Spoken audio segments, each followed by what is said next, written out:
Eu sou a Carol Nogueira e esse é o Item Mais da CNN. Os colombianos vão às urnas para o segundo turno das eleições presidenciais no próximo dia 19. No último fim de semana, o resultado do primeiro turno sinalizou um recado claro dos eleitores: o desejo de mudanças. Pela primeira vez em 20 anos, a decisão da disputa pela Casa de Nariño, a sede do governo colombiano, não terá um candidato ligado ao ex-presidente conservador Álvaro Uribe.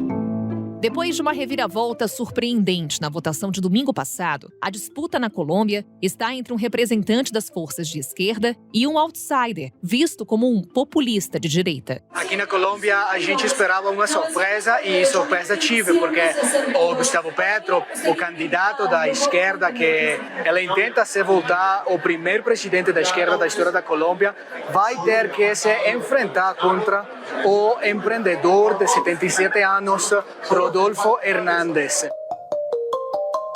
Hernández é um empresário milionário do setor da construção civil na Colômbia. Ex-prefeito da cidade de Bucaramanga, ele adota um discurso antissistema, focou a campanha nas redes sociais e disparou na preferência popular, faltando poucos dias para o primeiro turno. Com mais de 28% dos votos, desbancou Federico Gutiérrez, nome da situação, de quem Hernández já recebeu uma declaração de apoio no segundo turno.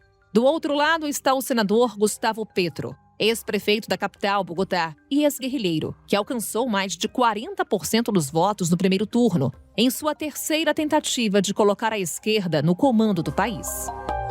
Na primeira parte desse episódio, vamos falar sobre a campanha eleitoral na Colômbia e as projeções para o segundo turno da corrida presidencial. Para isso, contamos com a ajuda do nosso analista de internacional da CNN, o Lorival Santana. Lorival Santana, sempre muito bom conversar com você. Bem-vindo. Obrigado, Carol. Um prazer estar aqui com você e com os nossos ouvintes. Olhar agora para a Colômbia. Quem são Gustavo Petro e Rodolfo Hernández? O que a gente pode falar um pouquinho sobre a biografia deles e o que está em disputa nesse momento no país? O Gustavo Petro, ele foi do movimento M19, que foi um movimento urbano terrorista nos anos 80, mas que no final dos anos 80 se converteu em um partido político. E, portanto, é um homem de esquerda, foi prefeito de Bogotá, foi um prefeito popular de Bogotá, eleito em 2012, e depois foi candidato, chegou em segundo lugar, foi para o segundo turno na última eleição presidencial, em que foi derrotado pelo presidente Iván Duque. Portanto, uma figura bastante conhecida dos colombianos e um representante da esquerda. Ele propõe melhorar a situação dos mais pobres, aumentar as verbas para os serviços sociais e uma proposta bastante polêmica que parte da base ambientalista, que é parar com a exploração de petróleo, que é muito importante para as receitas da Colômbia e promete também justiça social. Já Rodolfo Hernández é um empresário, um homem já de 77 anos. Ele enriqueceu nos anos 90 com uma construtora que fez moradia para a classe baixa, para menor renda, e fez uma campanha bastante ao estilo dos populistas de extrema-direita atuais, em que ele explorou bastante as redes sociais, principalmente o TikTok. Foi prefeito de Bucaramanga, a capital do estado de Santander, que é um estado no norte da Colômbia, um estado bastante conservador. E ele já fez declarações muito, muito polêmicas, como se disse um admirador do Adolf Hitler, disse que os seguidores dele são como os terroristas do 11 de setembro, no sentido de que não mudam de opinião, o seguem até o fim. E foi o cavalo aí dessa corrida que veio pela raia de fora e conseguiu ultrapassar justamente o Federico Gutiérrez, que era um candidato de centro-direita e que estava ali pelas pesquisas até agora, o mês de maio, como aquele que deveria passar para o segundo turno e foi ultrapassado pelo Rodolfo Hernández. O que essa eleição traz de inédito, Lorival? Você traz aí, por exemplo, para a gente um candidato de extrema-direita. Os partidos de direita tradicionais da Colômbia não estão no segundo turno. Há quem aponte que há uma similaridade entre esses dois candidatos, que é uma rejeição ao establishment. Esse é o ineditismo dessa eleição? Quando a gente pensa no Álvaro Uribe, no ano 2002, ele representava isso também, uma rejeição à política tradicional. Embora ele fosse originalmente do Partido Liberal, ele foi um candidato independente, porque o Partido Liberal, na época, era dominado pelo Horácio Serpa, que foi candidato em 2002. Eu entrevistei o Uribe na época e ele se colocava realmente como um outsider, alguém que traria renovação para a política. Nesse sentido, os colombianos continuam buscando alguém assim na figura do Rodolfo Hernández, porque o Gustavo Petro não, ele seria mais um candidato convencional, embora de esquerda, né? É inédito no sentido de que é a primeira vez que chega ao segundo turno um candidato de esquerda, realmente, quer dizer, havia chegado ao segundo turno em 2018, mas agora chega como favorito, né, nessa eleição, e nesse sentido você não tem nesse segundo turno um candidato que defende ou que faz parte do establishment político convencional dos partidos que tradicionalmente se rivalizaram na história da Colômbia,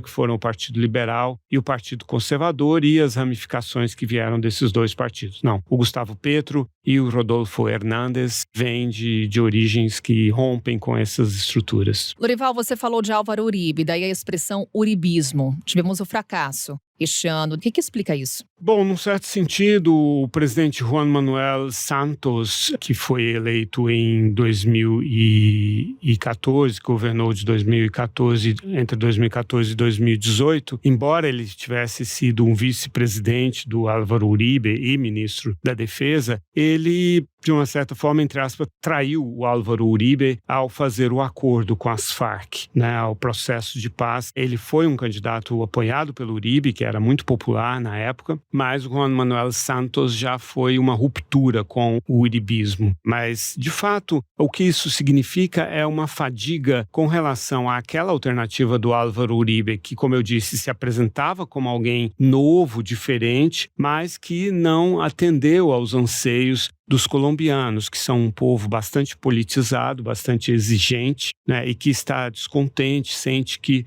o país não está avançando no ritmo em que eles gostariam. Isso tanto aqueles que têm um pensamento mais liberal na economia, que desejam que o país seja mais próspero, facilite mais o empreendedorismo e assim por diante, e também o pessoal que tem um pensamento mais em favor da intervenção do Estado, que gostaria de ter maior proteção social. Esses dois lados estão descontentes. Gustavo Petro e Rodolfo Hernández, quais devem ser os focos nessa reta final de campanha, nesse segundo turno, Lorival? É muito interessante o giro que acabou acontecendo na política colombiana nesses últimos dias. Eu entrevistei o presidente Iván Duque no ano passado sobre a possibilidade de o Gustavo Petro se eleger presidente. Ele disse não, os colombianos não querem fazer experimentos, os colombianos não acreditam nesse tipo de pensamento tão de esquerda, tão radical e assim por diante. Então, o Gustavo Petro era apresentado pelo candidato do Iván Duque, Federico Gutiérrez, como um tiro no escuro, um salto no escuro. Agora é o Rodolfo Hernández que representa o salto no escuro. Então, o Gustavo Petro disse isso na noite de domingo, que a Colômbia não deveria fazer experimentos. Ele usou o discurso que tinha sido usado contra ele para rejeitar o adversário dele, Rodolfo Hernández. No entanto, o candidato que ficou em terceiro lugar, o Federico Gutiérrez, imediatamente manifestou apoio ao Rodolfo Hernández, dizendo que era um apoio à democracia, o que é bastante controverso, mas ele quis dizer que a esquerda, esse pensamento de esquerda mais próximo do socialismo, seria uma ameaça à democracia. Outros já acreditam que o perfil do Rodolfo Hernández é uma ameaça à democracia com as suas visões de extrema direita. Mas, se houver, dificilmente haverá, mas se houvesse um alinhamento total de votos, se o Federico Gutiérrez conseguisse transferir todos os votos dele para o Rodolfo Hernández, o Rodolfo Hernández venceria, porque seria 28 mais 24 dá 52, enquanto o Gustavo Petro tem 40. Então, realmente, há uma chance bastante concreta de o Rodolfo Hernández se eleger no segundo turno. Para a gente encerrar, Lorival, é possível traçar um paralelo entre o que está acontecendo na Colômbia e o que pode acontecer aqui no Brasil? O que a eleição por lá nos ensina com relação à nossa eleição? Sim, eu acho que o paralelo já se aplica à última eleição presidencial brasileira. Na verdade, o Brasil é que está na frente da Colômbia nesse sentido e os Estados Unidos também, no sentido de ter havido uma polarização muito grande e de ter havido um candidato que desafia a liturgia da política, a liturgia do próprio cargo, como é o caso do Donald Trump, como é o caso do presidente Jair Bolsonaro e o caso também do Rodolfo Hernández. E o paralelo entre o Gustavo Petro e Luiz Inácio Lula da Silva também é bastante pertinente. É um clássico candidato de esquerda, né? Então, de fato, o centro perdeu muito espaço aqui no Brasil e perdeu muito espaço na Colômbia também. Federico Gutiérrez, esse candidato que acabou não conseguindo passar para o segundo turno, é um típico integrante da elite colombiana, classe média, foi prefeito de Medellín, uma cidade que eu estive lá fazendo reportagem, as transformações que foram feitas lá, eu estive em 2017 fazendo essa reportagem, um prefeito que valoriza a parte técnica, a gestão, que trabalhou muito com a comunidade, tem uma visão bastante liberal da economia, a favor da iniciativa privada e assim por diante, um engenheiro da chamada Zona Cafeteira da Colômbia e que foi derrotado. Então, nesse sentido, ele é bem identificado com o centro, que aqui no Brasil e em outros países também estão tendo bastante dificuldade de disputar com os dois extremos que ganharam tanto espaço nos últimos anos na política. Lorival Santana, obrigada mais uma vez por essa conversa. A gente aguarda agora o segundo turno na Colômbia e, claro, vamos contar também aqui com a sua participação numa próxima. É sempre um prazer, Carol. Um grande abraço. As eleições colombianas são realizadas num ambiente conturbado no país. Além dos reflexos da pandemia de Covid-19, nos 3 anos da gestão de Ivan Duque, o governo foi alvo de grandes protestos por melhores condições de vida. E o presidente da Colômbia, Ivan Duque, pediu o fim dos bloqueios das estradas em meio aos protestos violentos que acontecem no país. O fechamento das estradas tem gerado falta de combustível, alimentos e medicamentos. Desde o início das manifestações, mais de 700 bloqueios de vias foram registrados no país. Filas longas se formaram em postos de gasolina espalhados por todas as regiões. A polícia colombiana tem sido alvo de críticas pela proposta violenta às manifestações, que tiveram origem com uma proposta de reforma tributária no país que acabou cancelada. Marchas nas grandes cidades como Bogotá, Medellín e Cali foram reprimidas com o uso excessivo de força no início da semana. Ao menos 27 pessoas morreram e mais de 300 estão desaparecidas, de acordo com o último relatório que foi emitido pelas autoridades.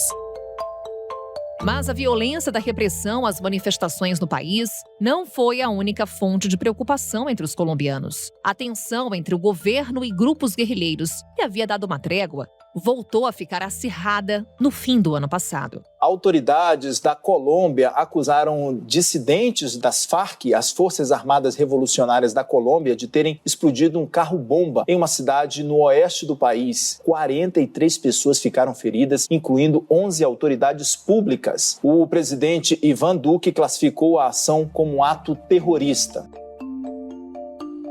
A possível mudança de rumos na política colombiana, sinalizada pelo resultado do primeiro turno das eleições, também reflete cenários semelhantes aos observados em outros países, inclusive na própria América do Sul, onde o Chile recentemente teve eleições presidenciais. Gabriel Boric, candidato de esquerda, que será o mais jovem a governar o país e vai suceder o conservador Sebastián Piñera após vencer José Antônio Cast, da direita, nas urnas.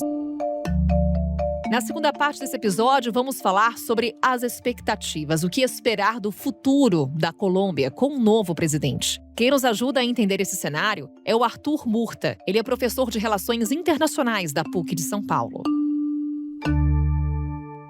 Professor Arthur, obrigada por estar conosco no Item Mais, um prazer. Todo meu prazer estar com vocês aqui hoje para conversar sobre esse tema tão importante para a gente aqui no Brasil, que é pensar as eleições dos nossos vizinhos sul-americanos. Pois é, professor, e o quanto que a definição por lá pode impactar a começar na própria Colômbia? A depender do vencedor desse segundo turno, o que muda por lá, professor? A Colômbia vem passando por uma crise desde 2019, no mínimo. Uma crise social, política, econômica. A pandemia de Covid-19 só agravou esse cenário. A Colômbia, ela hoje, é interessante pensar essa composição que vai para o segundo turno, porque o Gustavo Petro, ele reúne em si toda a insatisfação econômica que existe na Colômbia hoje, enquanto que o Hernández, que é esse voto de surpresa, né, ele não estava no radar, né, de nenhum analista, ele chega no segundo turno exatamente porque ele congrega essa insatisfação política que existe dentro da Colômbia. Então eu acho que o cenário dos dois candidatos que vão para o segundo turno resumem o que é o sentimento colombiano hoje. Você tem uma insatisfação econômica muito grande, por um lado, mas uma insatisfação política muito grande, um descrédito com a política tradicional muito grande. Então eu acho que para a Colômbia, né, a eleição de agora, ela aponta de cara uma coisa, né, o fim, ou pelo menos um intervalo do que se chamou uribismo na Colômbia.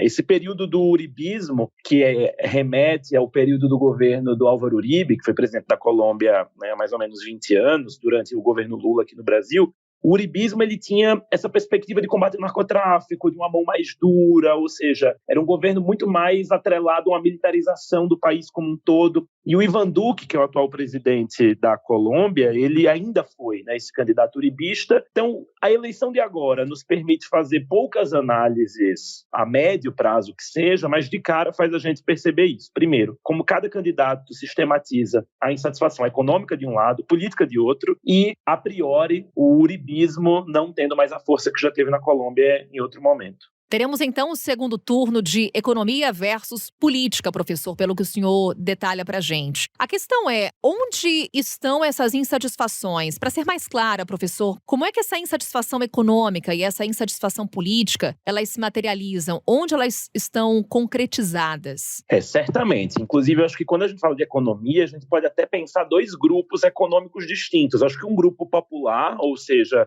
o povo que está passando necessidade mesmo. A Colômbia vem passando por uma crise muito severa econômica, né? Desemprego, de falta de renda. Existe uma migração venezuelana muito forte, muito presente na Colômbia hoje também. Então, a Colômbia ela tem vários gargalos econômicos, né, nesse momento. Então, essa insatisfação econômica ela é o voto que vai para o Gustavo Petro, que é o candidato de esquerda. Agora, existe também, pela chave da economia, um medo do empresariado.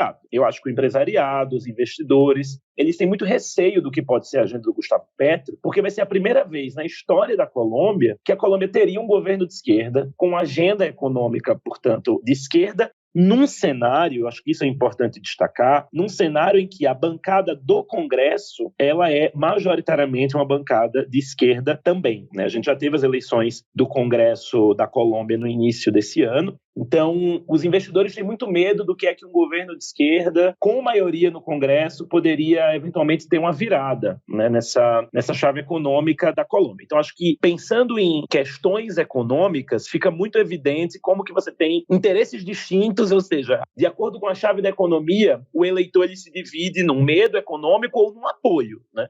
Essas camadas mais populares realmente acreditam que a Colômbia não conseguiu, todas essas décadas de governos de direita na Colômbia não conseguiram resolver as questões estruturais sociais que a Colômbia passa de pobreza. Então, esse voto vai para o Gustavo Petro, pensando nos setores populares. Agora, existe um descrédito com a política no geral. Esse descrédito com a política no geral, a gente sabe que ele é um fenômeno relativamente global. Na América do Sul, muito mais violento por conta das denúncias de corrupção que a gente ano após ano assiste em vários dos países latino-americanos. Então, esse eleitor muito descrente com a política escolhe o Hernández, que é o candidato que construiu. É interessante pensar que o Hernández ele é um candidato muito idoso, né? Ele tem 77 anos, mas a campanha dele foi tocada por jovens de 20 e poucos anos que investiram em algumas redes sociais muito jovens. Então, o Hernández ele faz um movimento interessante, que ele é um candidato mais velho, que tem dialogado muito com a população mais jovem, que está reticente, descrente com a política. Então, é muito interessante ver esse movimento que a gente assiste na Colômbia, né? De um lado, essa insatisfação política sendo capitaneada pelo Hernández, mas a insatisfação econômica sendo capitaneada pelo Gustavo Petro. Professor, o senhor traz a insatisfação política como um fenômeno global. E a insatisfação econômica, evidentemente guardadas as devidas proporções nesse momento de guerra na Ucrânia, de tentativa de recuperação econômica por conta da pandemia de Covid-19, ela também se mostra em várias partes do mundo. Essa eleição na Colômbia, em certa medida, ela pode ser um espelho para o processo eleitoral de outros países, principalmente da América Latina? Eu sempre tenho receio de falar sobre uma eleição enquanto espelho para um outro país, porque os países eles são muito diferentes entre si. Agora, se a gente olha o cenário sul-americano hoje, a gente está passando de maneira coletiva por uma crise econômica e institucional muito parecida, né? Ou seja, a gente tem na primeira década dos anos 2000 um boom econômico em toda a região capitaneado pelo crescimento chinês. O desaceleramento da China na segunda década dos anos 2000 faz com que toda a região desacelere junto. E a gente está passando agora por uma pressão inflacionária global de maneira muito mais sobressalente aqui na região, porque a gente já vinha passando por um período de desaceleração. Então, qual que é o cenário da América do Sul hoje? Desaceleração econômica, seguida da pandemia de Covid-19, que traz, enfim, rupturas econômicas para todos, e no momento que esperava-se uma recuperação econômica com essa desaceleração da pandemia de Covid-19, guerra na Ucrânia, pressão inflacionária global de maneira muito violenta aqui na América do Sul. Então, olhando por esse cenário, eu acho que as eleições sul-americanas, elas podem sim trazer resultados muito parecidos, não porque exatamente um país é espelho para o outro, mas porque a gente está passando por processos muito parecidos, me entende? Então, indo por essa chave analítica, eu acredito que a eleição da Colômbia, ela pode sim jogar luzes interessantes, o que pode acontecer no Brasil. É um cenário, por exemplo, do que aconteceu no Chile, né, já no ano passado, ainda que você não houvesse a pressão inflacionária quando o Boric ele foi eleito, derrotando o Castro, né? Eu acho que, dadas as devidas proporções, o cenário do Chile é um cenário muito específico também, mas a gente consegue ver uma possibilidade, ou seja, o governo do Piñera lá no Chile, ele não estava dando respostas às insatisfações sociais que as pessoas demandavam nas ruas. É o que acontece com o governo Ivan Duque. O governo Ivan Duque, que é o atual governo da Colômbia, ele é um governo que sai tão fragilizado, com a rejeição na casa de 70%, ele sai tão fragilizado dessa eleição que ele não conseguiu nem emplacar um candidato no segundo turno, né? Então isso é uma fragilidade muito grande que a gente vê lá. É um cenário muito diferente do que a gente assiste no Brasil, né, ou do que a gente assiste em outros países da região, né? A situação tem conseguido emplacar um candidato no segundo turno. A Colômbia nem isso consegue. Então, o cenário colombiano é um cenário de muita insatisfação, mas eu acho que o vencedor do pleito colombiano certamente dá luzes para o resto da região. Se o Petro ganha, isso quer dizer que a economia é um tema muito mais forte do que se esperava. Se o Hernández ganha, isso indica que a insatisfação política na região ainda é muito violenta, ou seja, ainda há um descrédito muito grande com a política e um elemento interessante, caso o Hernández ganhe, é o poder das redes sociais. A gente já assistiu isso em outras eleições na região, mas se o Hernández ganhar essas eleições da Colômbia, certamente a gente vai ter que discutir com ainda mais força o poder das redes sociais para decidir uma eleição. Vamos olhar para o nosso terreno agora, professor. O que a eleição na Colômbia pode trazer de impactos para o Brasil, principalmente diante do fato de que também vamos passar por um processo eleitoral que vai definir o presidente da República, eleito ou reeleito? Essa pergunta é muito interessante, porque, como eu estava dizendo no início, a gente, em geral, olha pouco para os nossos vizinhos, né? A gente se preocupa muito mais com as eleições na Europa, nos Estados Unidos. A Colômbia é um importante parceiro do Brasil, é um importante parceiro comercial, é um importante parceiro estratégico pensando o combate ao narcotráfico, toda a questão fronteiriça que a gente tem com a Colômbia. A Colômbia sempre foi um parceiro importante. E a Colômbia, como eu estava dizendo antes, ela tem um histórico de ter presidentes unicamente de direita no poder. Inclusive, durante os governos do PT aqui no Brasil, que o Brasil tenta costurar com uma política externa regional, muitos acordos de integração regional, em alguns desses acordos você tinha uma dissonância entre Brasil e Colômbia, porque eram dois países com perspectivas distintas. Ou seja, durante o governo Lula, quando busca-se criar a Unasul, a União de Nações Sul-Americanas, a Colômbia sempre foi uma pedra no sapato, né? Então, a política externa brasileira tinha que fazer um esforço redobrado para conseguir trazer os interesses colombianos. Se o Gustavo Petro ele ganha essas eleições e, eventualmente, a esquerda também triunfa aqui no Brasil, a gente vai ter um alinhamento inédito, tá? Na política regional sul-americana, que é Brasil e Colômbia, dois importantes atores na região, dentro de um espectro político partidário próximo. Se triunfa a direita na Colômbia e, eventualmente, triunfa a direita aqui no Brasil, a gente vai ter um alinhamento que, por hora, não fez muita diferença. O que é que eu quero dizer com isso? O atual governo do Brasil se identifica como um governo de direita, o atual governo da Colômbia se identifica como um governo de direita, e Brasil e Colômbia, nos últimos anos, não desenvolveram nenhuma parceria, ou seja, não avançaram em nada. Esse alinhamento ideológico que existe nesse momento entre Brasil e Colômbia não rendeu nada frutífero em matéria de política externa, nem para o Brasil e nem para a Colômbia. Então, supõe-se que, caso esse alinhamento continue, a gente vai ter uma continuidade dessa política externa que hoje a gente tem no Brasil, que é de não olhar para a América do Sul. Eu acho que a questão é muito nossa. A gente não tem olhado para a América do Sul em matéria de política externa. Mas, se a gente tiver mudanças nesse xadrez regional, em que a gente tem uma configuração de um alinhamento esquerda-esquerda, isso sim pode trazer mudanças para a política externa do Brasil como um todo. Eu acho que, nesse momento, a Colômbia, ela estrategicamente é aliada dos Estados Unidos há décadas. Ou seja, a Colômbia tem relações comerciais muito importantes com os Estados Unidos, relações militares importantes com os Estados Unidos, e os Estados Unidos sempre operou essas relações com a Colômbia a partir de governos de direita. Então, uma mudança eventual de governo e a esquerda triunfando na Colômbia reorganizaria toda a política do hemisfério, na verdade. A gente teria uma mudança hemisférica, e se no Brasil triunfa a esquerda também, a gente vai começar a ver governos de esquerda de novo tomando essa maioria dos governos na América do Sul. A gente tem hoje Argentina, Chile, Bolívia, Venezuela, eventualmente a gente pode ter Colômbia, eventualmente a gente pode ter Brasil, temos Peru, ou seja, caso Colômbia, o Petro, ele ganhe as eleições, e caso a esquerda ganhe as eleições aqui no Brasil, aí a gente de novo vai ter esse bloco que a gente assistiu na primeira década dos anos 2000, que é um bloco majoritariamente de governos de esquerda, centro-esquerda na região. Professor Arthur, a conferir o desenho da política internacional, mais uma vez, obrigada por conversar conosco aqui no Item Mais, e até uma próxima. Até mais, um prazer estar com vocês. Um grande abraço, professor.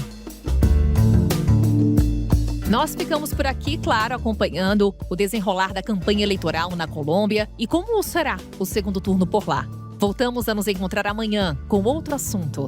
Até lá!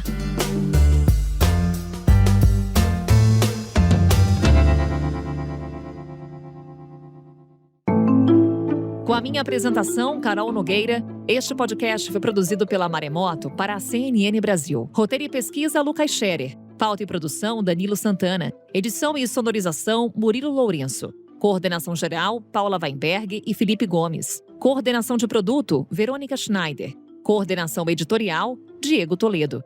Você também pode ouvir o Item Mais no site da CNN Brasil. E aproveite para conhecer os nossos outros programas em áudio. Acesse cnnbrasil.com.br/podcasts.